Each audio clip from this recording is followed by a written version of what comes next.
3928. Bapak, apa nih potensi daerah Sumatera Utara yang saat ini sedang digarap dan memang menjadi prioritas? Mbak Ami dan pendengar NR, Sumatera Utara ini kan sangat kaya sumber daya alam dan juga punya karakteristik terhadap sumber daya manusianya. Nah, sumber kekayaan alam ini kan kalau di Sumatera Utara bisa nanti lihat bagaimana pertumbuhan perkebunan sawitnya, paretnya ada luar biasa. Kemudian yang lebih menakjubkan lagi adalah sumber alamnya, yaitu khususnya di sektor pariwisata. Nah, pariwisata ini kan juga ada yang destinasinya keindahan alam dan juga ada budaya. Karena kita memang kaya akan budaya.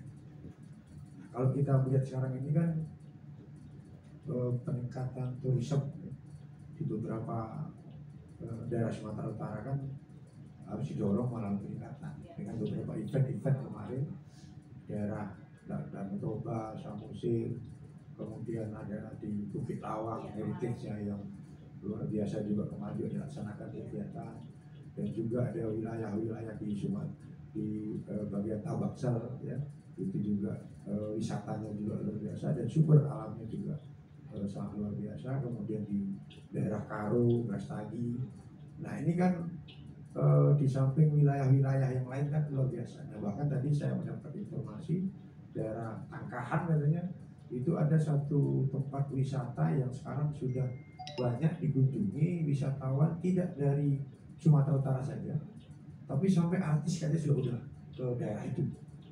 Nah, ini kan potensi-potensi wisata yang harus terus kita galakkan dan kita dorong. Nah, tinggal bagaimana kesiapan dari kultur kita, kesiapan dari sumber daya manusia kita untuk bisa menerima wisatawan baik domestik maupun dari luar. Nah, di samping itu yang paling dasar lagi, kita ini kan punya hampir 1.500 UMKM yang bergerak di berbagai sektor, apakah di industri, apakah juga di kuliner, dan juga ada beberapa produksi-produksi yang lain untuk bisa ditawarkan ke mancanegara. Nah, ini kan bagian dari kekayaan Sumatera Utara, dan dari sisi potensi ekonomi harus terus kita dorong ya. UMKM ini saya kira harus menjadi soko gurunya perekonomian kita. Di samping ada beberapa wilayah yang harus terus kita dorong, itu misalnya di Sergi ada Pantai Cermin ya. Ini kan kunjungannya juga semakin ini, tinggal apa yang kadang-kadang keluhan dari warga ya harus kita perbaiki ya, apakah kebersihannya, apakah pelayanannya, itu yang harus terus kita dorong. Belum lagi sekarang infrastruktur kan sudah terkonek. Nah, ini kan memudahkan orang. Dulu ke daerah Sinalur, Asahan itu kan makan waktu 4-6 jam. Sekarang dengan 2 jam bisa dicapai. Nah, kemudian ke Prapat ya, sekarang juga sudah lebih mudah. Nah, dengan adanya perkembangan kemajuan khususnya di infrastruktur jalan tol dan konek ini kan akan memudahkan untuk membangun potensi wilayah. Di samping itu sudah ada perbaikan pelebaran jalan yang ke arah Brastagi. Nah, itu juga memudahkan walaupun kadang memang kalau hari Sabtu dan Minggu kita kadang mengalami agak kemacetan, tetapi itu kan kemacetan itu harus menjadi berkah. Kenapa? Berarti kan pengunjung semakin banyak. Harusnya berjalan kan itu. Nah, oleh karena itu saya kira potensi-potensi yang harus terus kita galakkan dan kita prioritaskan, Mbak Ali. Oke, nah tadi dari banyaknya potensi yang ada di Sumatera Utara ini tentu pasti punya kearifan lokalnya masing-masing, punya ciri khas, keunggulan komparatif, dan tentu saja kebutuhan masyarakat di tiap wilayah juga beda-beda nih. Apa yang dilakukan agar tadi tidak terjadi tumpang tindih, kemudian tidak terjadi yang lebih anak tiri anak kandung. Nah, ini kan jadi problem juga ini, Pak Tato. Apa ini yang dilakukan terhadap hal ini? Ya, kita menyadari Sumut tadi saya sampaikan multi etnis ya, multi budaya, multi kultural. masing-masing juga setiap daerah punya kearifan lokal yang menjadi pembeda antara satu wilayah yang lain dengan daerah yang lain, atau antara satu kultur yang lain dengan kultur yang lain, walaupun tetap mempunyai ketersinggungan. Ya.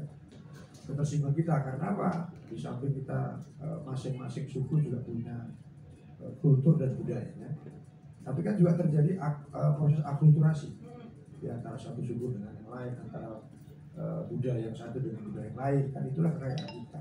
Nah sekarang bagaimana tata kelolanya itu supaya antara satu wilayah dengan wilayah tidak saling tumpang tindih.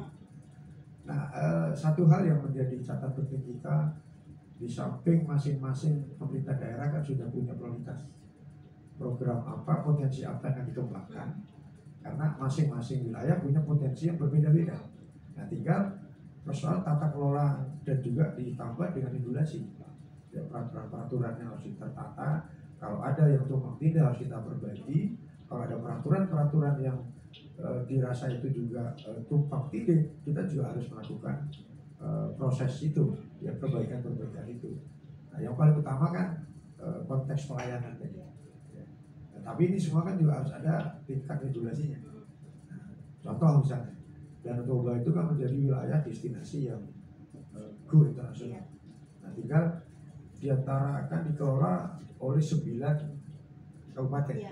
Masing-masing dan Toba itu punya 9 kabupaten. Nah, ini yang harus dikoordinasikan sehingga tadi Mbak Ami sampaikan supaya tidak tumpang tindih. Bagaimana mengkoordinasikan ini? Nah, tinggal bagaimana pemerintah pusat di dalam rangka mendorong, bagaimana juga memberi otonomi atau otoritas pada masing-masing kabupaten. Mana yang dikelola oleh kabupaten, mana yang menjadi kewenangan pemerintah pusat. Nah ini saya kira harus ada rule regulasinya ya. Nah, ini kita juga ngomongin soal OPD di bawah pemerintah daerah yang punya kebijakan masing-masing, punya program masing-masing, dan terkadang bekerja masing-masing juga. Kita sering, ya mungkin bahasa lainnya mungkin kadang asik sendiri. Nah ini kan tentu jadi penghambat juga dalam pengembangan potensi daerah. Seperti apa yang regulasi yang dilakukan tadi supaya kebijakan itu bisa paralel juga ya Pak? Iya, pemimpin daerah itu kan gubernur ya, untuk tingkat provinsi. Kabupaten ada bupati yang bersama-sama dengan DPR masing-masing. Nah tentu setiap OPD ini kan tugasnya kan menjalankan, membantu bagaimana pemerintahan khususnya visi misi dari gubernur yang pimpinan kepala daerah yang terjabarkan ke dalam RPJMD itu bisa berjalan. Konteksnya apa? Kami yakin bahwa setiap OPD kan tidak boleh ada program yang keluar dari visi misi dan juga RPJMD itu. Ini kan dengan sendirinya mereka menjalankan itu. Nah, sehingga tidak bisa OPD berjalan sendiri-sendiri. Tetap akan terkoordinasikan di bawah kepemimpinan kepala daerah. Jadi di samping itu tentu harapan kita kan begini, masyarakat ini OPD juga harus punya inovasi. Ya, inovasi tidak hanya copy paste dari sebelum-sebelumnya terkait dengan program-program yang akan dijalankan sebagai implementasi penjabaran dari visi misi apa yang diterjabarkan dalam RPJMD oleh kepala daerah. Nah, ini saya kira bagian. Yang penting sudah harus ikutin rules yang ada ya. Ya, rule-nya kan sudah ada. Ya. Kalaupun ada inovasi tentu mengimplementasi dari RPJMD. Oke, baik. Saatnya kita jawab pertanyaan dari pendengar NR ya yang udah dari Bang Bayu Medan Tuntungan. Mohon dorongannya Pak ke Pemkap yang ada di Karo dan daerah wisata lainnya untuk menertibkan oknum-oknum pemalak wisatawan yang datang ke daerah wisata. Terus terang Pak, ini penghalang kemajuan wisata kita. Oke, saya bacakan lagi yang pertanyaannya mirip juga ya, dari Riki Suryahadi. Ringrut, pariwisata di Sumut itu luar biasa sebetulnya, jadi potensi daerah yang paling mumpuni harusnya. Katakanlah Beras lagi paling dekat dari Medan. Tapi lihat beberapa titik wisata yang sepi pengunjung akhirnya tutup seperti Siosal. Saya rasa ini nggak lepas dari kurangnya peran pemerintah maupun DPR dalam pengelolaan retribusi masuk, banyak pungli dan lain-lain. Mungkin bisa ditanggapi Pak? Iya, dari apa tadi? Dari Tuntungan Bang Bayu, kemudian ada Bang Bayu ya. Riki Bang Bayu dan juga dari memiliki, tapi substansinya hampir sama. Eh, Salah satu keunggulan wisata, pelayanan wisata yang di Bali itu kan, dan ada di Bali, ada di Jawa itu kan keramah tamahan, ya, kemudian apa namanya tepo selironya dari warga di wilayah wisata itu. Nah makanya Bali maju, ya, kemudian di beberapa di Jawa itu wisatanya cukup maju. Nah, kemudian di samping kalau untuk Sumatera Utara kan kita sama-sama mengakui, dunia juga mengakui banyak destinasi wisata yang bisa kita kunjungi.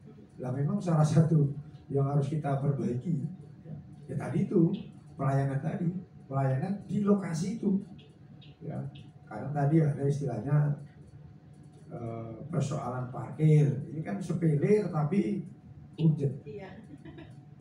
Kemudian ini yang sering terjadi kan persoalan parkir mobil. Biaya masuk nggak mahal tapi parkirnya gede ya. Biaya masuk ada, kemudian parkirnya ini harus tata kita kelola. Nah, belum lagi persoalan apa harga tiket masuk. Ya, bukan harga makan dan minuman. Dan komoditas yang ada di wisata itu. Nah itu yang sebenarnya harus kita sadari bersama. Jangan nanti begini, ini kan sering terjadi. Seseorang datang ke satu wilayah hari ini harganya sekian rupiah. Tiba-tiba besok orang datang lagi sekian. Nah ini kan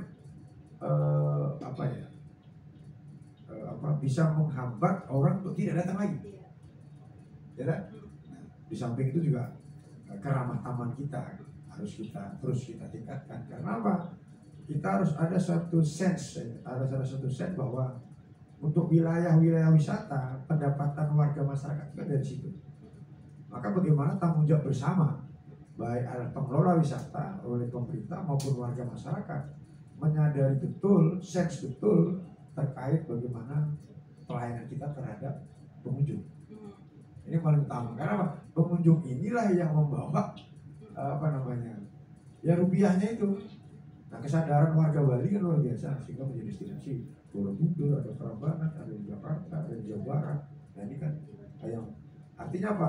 Ada hal yang baik di tempat lain, mari kita terapkan bersama di Sumatera Utara. Apakah Sumatera Utara nggak baik? Banyak juga yang baik. Nah, yang kurang baik itu mari kita perbaiki kembali. Nah saya kira itu Mbak. Oke, baik ya.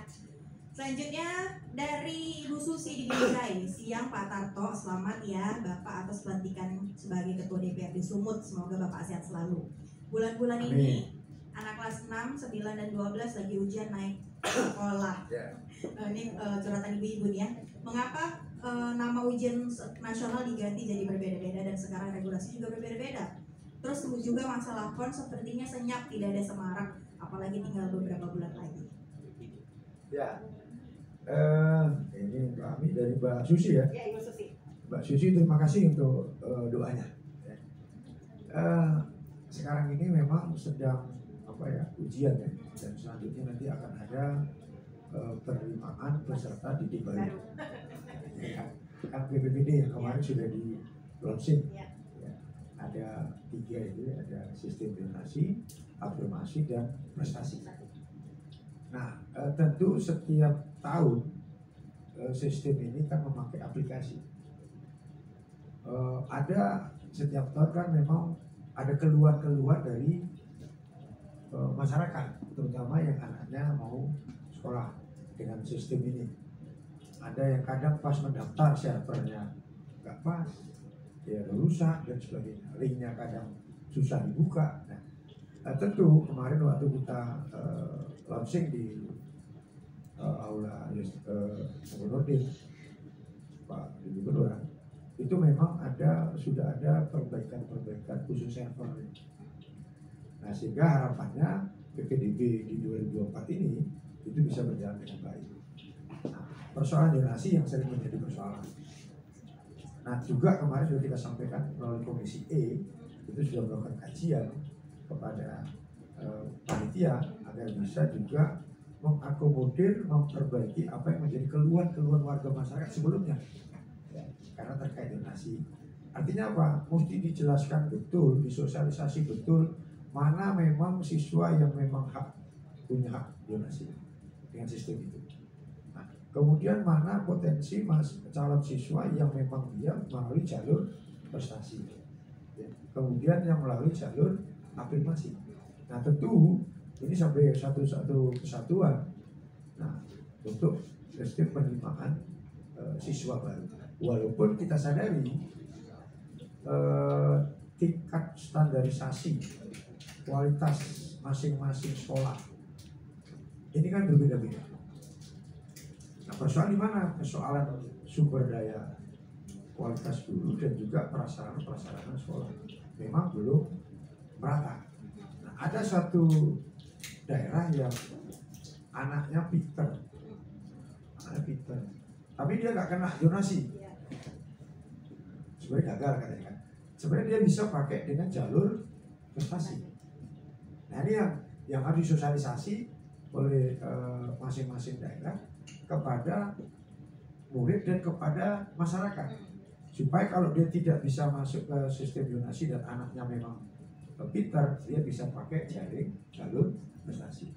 Nah, itu Mbak Susi dan para pendengar NR. Tadi satu lagi pertanyaan Bu Susi yang menarik, bahwa katanya soal PON ini woro-woronya kurang nih. Soalnya kan udah beberapa bulan lagi. Ini kalau kita lihat juga ini kan termasuk bagaimana kita memperkenalkan potensi daerah ya. Karena seluruh mata nasionalnya kan tertuju ke Sumatera Utara. Gimana nih Pak? Iya Mbak Ami. Dalam waktu dekat ini kan kita akan menghadapi 2 event besar. Pertama nanti PON itu dimulai di September, dibuka di Aceh, dan nanti closingnya di Sumatera Utara. Beberapa cabang olahraga juga dilaksanakan di Sumatera Utara. Di Sumatera Utara itu juga dibagi venue-nya di beberapa kabupaten kota. Ada di Medan, ada di Deli Serdang, ada di Karo, ada di Langkat, ada di Siantar, Simalungun. Nah, tergantung sarana prasarana dari masing-masing cabur itu. Nah, kemudian ada yang di Aceh. Sekarang juga pihak panitia dan juga pemerintah daerah Aceh dan Sumut sedang tahap persiapan baik sarana dan prasarana. Sementara dari cabang olahraga mempersiapkan para atletnya untuk berkompetisi yang menjadi parameter untuk peningkatan prestasi dari para atlet khususnya di bidang cabang masing-masing. Nah, bagaimana dengan sosialisasi ke publik? Nah, ini yang selalu kita dorong, pertemuan dengan Komisi E kemarin, DPR, dengan panitia besar, terus mendorong kesiapan ini, kesiapan PON, dan sekaligus mensosialisasi kegiatan ini ke masyarakat supaya bisa masyarakat nanti mengambil andil juga ikut berpartisipasi, apakah melalui jalur UMKM di masing-masing vendornya, nanti venue-nya bisa mereka memasarkan produknya, merchandise-nya, kulinernya dan sebagainya, sehingga keterlibatan masyarakat itu sangat diharapkan sekali. Nah, tentu ini kita DPR akan terus mendorong supaya sosialisasi ke warga masyarakat ini terus dilakukan, karena event yang kedua nanti di November itulah pilkada serentak di seluruh Indonesia, termasuk di Sumatera Utara. Oke. Karena kita takutkan ya, nggak usah kan nasional, takutnya warga Sumatera Utara sendiri nggak tahu nih bakal ada PON ini, kan yang menjadi ketakutan kita juga. Oke, selanjutnya kita mau kasih kesempatan untuk teman-teman dari mahasiswa dari Universitas AKBP Kemensen untuk bisa bertanya langsung bersama dengan narasumber kita. Oke, silakan ya. Saya mau nanya.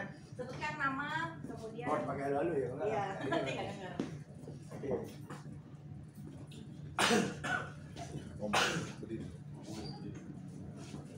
Baik, terima kasih sebelumnya Pak. Perkenalkan, nama saya Ninis Mediana Baban dari Fakultas Hukum Stambul 21. Nah, yang menjadi pertanyaan saya begini Pak, bagaimana solusi Bapak terhadap mahasiswa yang melakukan demo? Terkadang kan Pak, demo ini ada yang merusak, ada yang melakukan hingga merusak fasilitas umum, mengganggu masyarakat.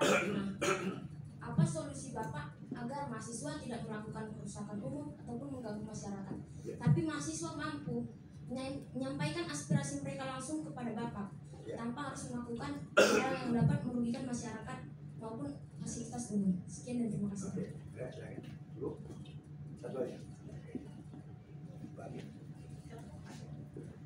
Siapa namanya adik? Ninis Pak. Ninis Nababan. Oke. Ya kebetulan saya sebelum terjun ke dunia politik dan juga sampai hari ini saya sebagai dosen juga. Saya pernah menjabat sebagai dekan dan wakil rektor.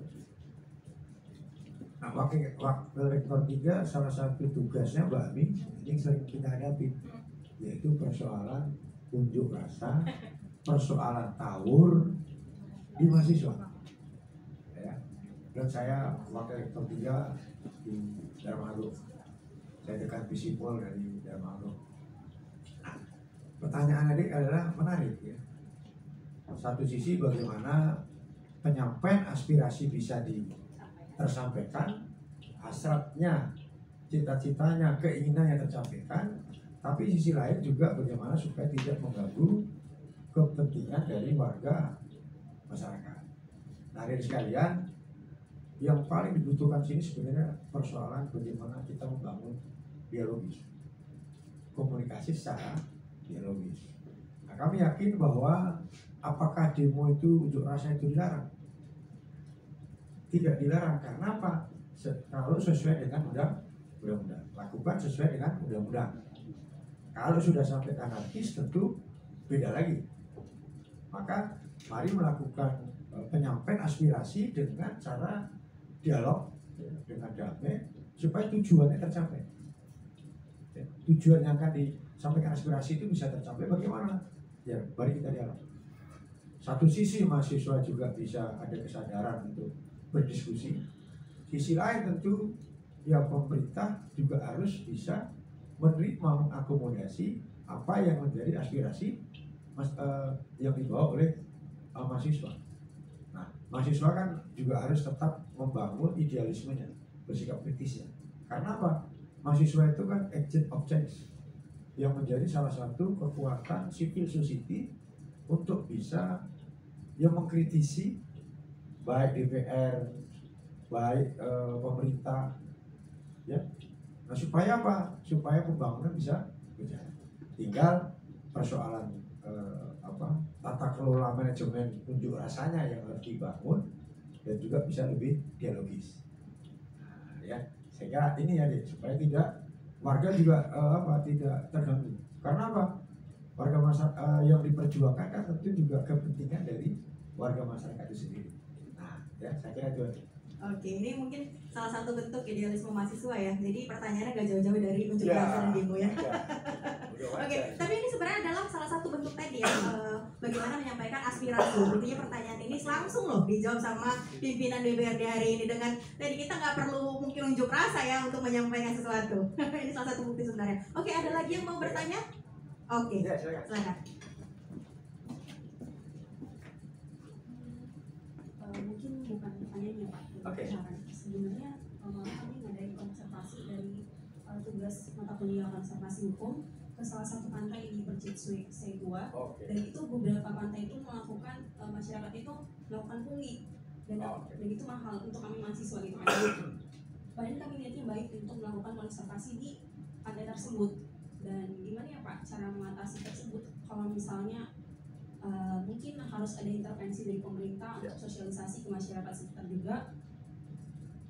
Kemudian yang kedua itu kan kita bakal ngadain pon nih Pak. Mungkin kami bisa untuk diajak mempromosikannya Pak. Mungkin sekian, terima kasih. Nama saya Lestari Sihaan. Namanya siapa nih? Lestari Sihaan Pak. Lestari. Oke, Lestari.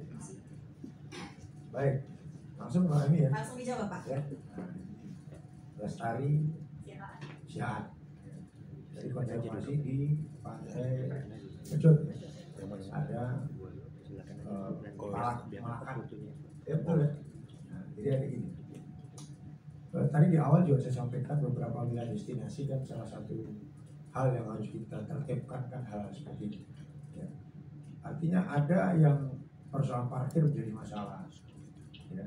Kemudian orang datang kali akhirnya tidak nyaman. Ya. Tidak nyaman. Nah, paling penting memang salah satu wilayah destinasi kan persoalan kenyamanan. Memang butuh karena itu di kecamatan memang intervensi aparat kecamatan, aparat desa harus lebih optimal. Nah kalau di tingkat kecamatan itu biasanya kan ada desa, ada polseknya, babinsanya. Nah saya kira juga harus kita libatkan dalam rangka penertiban itu secara humanisme. Karena wilayah itu kan wilayah desa, wilayah pantai yang harus terus kita kelola. Nah ada satu kondisi objektif yang harus kita rasakan. Saya olahraga saya adalah sepeda. Saya kemarin dengan teman-teman bersepeda ke Jogja,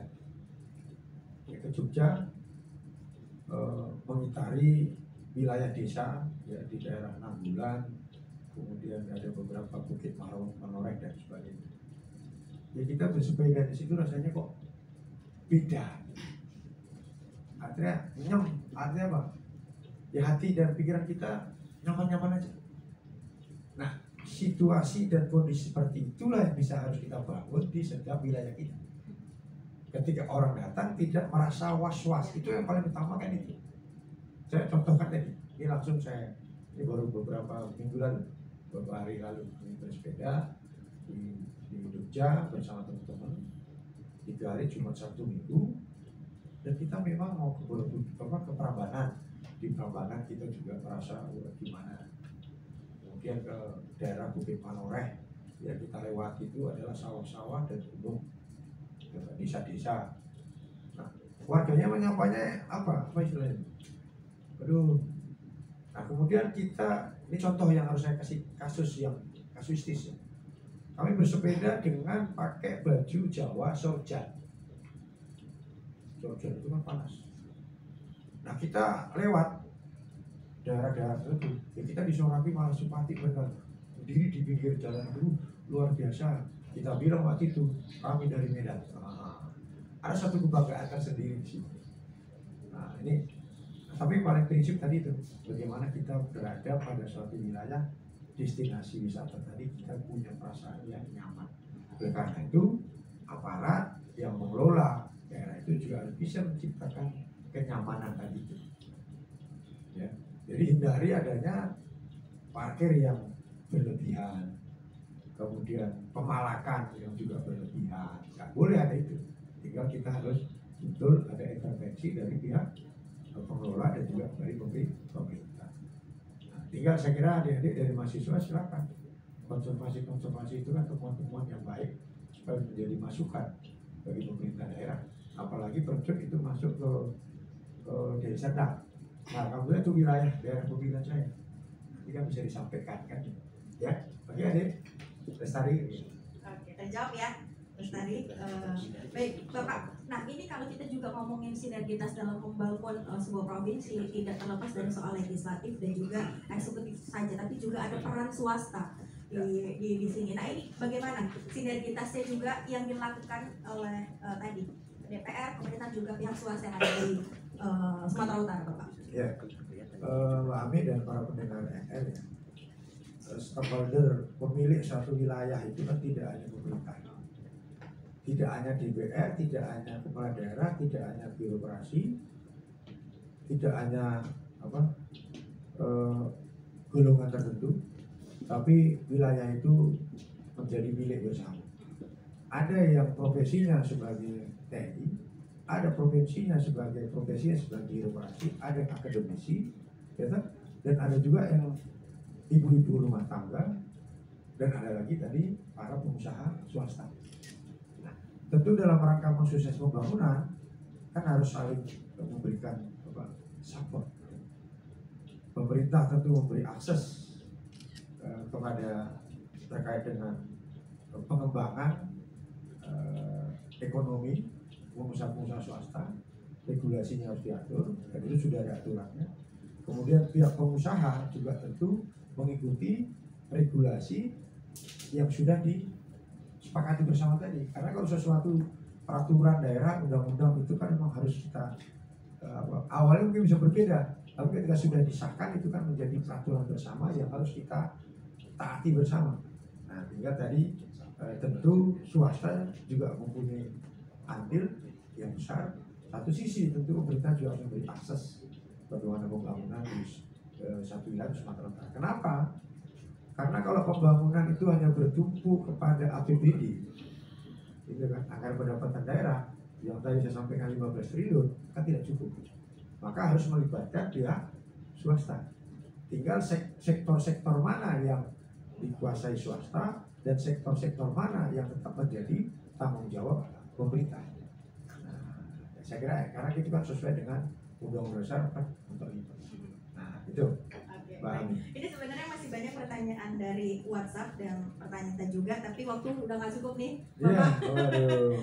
Nah, jadi Ya. juga ada teman-teman, nanti kalau misalnya ada pertanyaan mungkin kita bisa tanyakan setelah kita off air ya. Baik, Bapak, tapi sebelum itu apa nih closing statementnya untuk pendengar RR semua? Ya, para pendengar NR dan juga yang adik-adik mahasiswa yang ada di ruangan Ketua DPRD Provinsi Sumatera Utara, ya, kita akan menghadapi event dua besar nanti PON dan juga Pilkada. Mari kita tetap optimis, ya, untuk terus mensukseskan.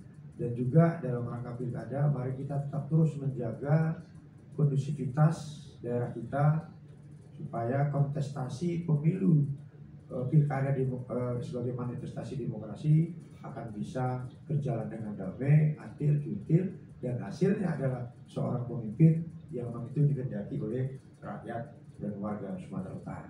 Saya kira itu Mbak Ami ya, tetap Oke. optimis. Tetap optimis ya. Dan pendengar RR, demikian ya obrolan kami di Parlemen Menyapa siang hari ini bersama dengan Bapak Dr. Sutarto MSI, Ketua DPRD Provinsi Sumatera Utara. Bapak, terima kasih waktunya.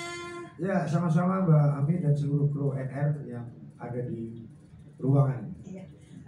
Kemudian sehat terus untuk bisa terus berkegiatan ini semakin padat jadwalnya berarti ya. Ya, amin, amin. Oke. Doakan sehat-sehat. Sehat-sehat selalu, dan terima kasih juga untuk pendengar sudah stay tune dan interaktif. Terima kasih Humas DPRD Provinsi Sumatera Utara. Terima kasih kepada rekan-rekan mahasiswa dari Universitas AKBP Namensen ya yang sudah hadir. Nanti kalau ada pertanyaan boleh setelah kita off air. Terima kasih kepada produser acara Roni Siregar, tim teknis Adi Setiawan dan Eliswanto, dan juga terima kasih kepada Radio Humas FM Medan. Baik, Parlemen Menyapa akan kembali menjumpai Anda di episode selanjutnya. Saya Ami Maulidia. Bye-bye. Wassalamualaikum warahmatullahi wabarakatuh.